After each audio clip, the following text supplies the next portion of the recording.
Je vais d'abord démarrer en vous souhaitant un joyeux Halloween, parce que le film d'horreur a démarré tôt ce matin. Le film d'horreur a démarré tôt ce matin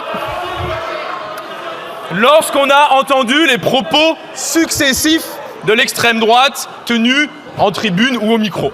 Qu'avons-nous appris depuis ce matin? Que Madame Le Pen est ouverte à un âge de départ de 66 ans à la retraite. On ne le savait pas, on l'a appris en quelques heures. Comme quoi, il suffit de vous laisser parler, vous êtes vos pires ennemis, puisqu'on vous écoute et on réalise ce que vous avez dans l'esprit. Nous avons également appris que vous étiez favorable à une capitalisation, partielle ou totale, des retraites des Françaises ou des Français. Que vous avez donné un avis favorable au rapport qui consacrait leur énergie parce que vous voulez savoir comment extraire des caisses nationales de l'assurance vieillesse de l'argent, le mettre dans les grands circuits de crédits internationaux et ainsi produire l'effet que l'on connaît dans tous les pays où on capitalise des retraites, à savoir le départ en fumée d'une partie conséquente du magot. On l'a vu à de nombreuses reprises. Souvenez-vous, 2008, la crise des subprimes.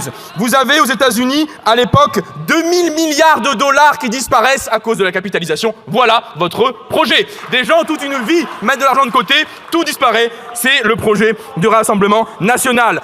Il y a des Françaises et des Français qui, à l'époque, ont subi ce type de politique. Ils avaient soit de l'épargne retraite placée à l'étranger, soit des fonds de pension. Certains ont perdu 50 000, 60 000, 70 000 euros. C'est ça que signifie la capitalisation à laquelle vous êtes favorable dans une grande alliance LR, RN et les quelques amis de M. Ciotti qui sont là.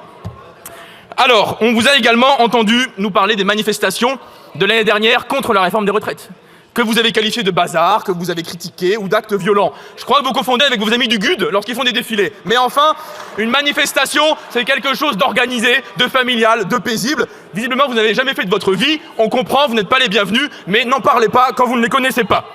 Dernièrement, on a compris avec qui vous parliez. Qui avez-vous cité depuis le début des discussions? Uniquement, exclusivement les syndicats patronaux.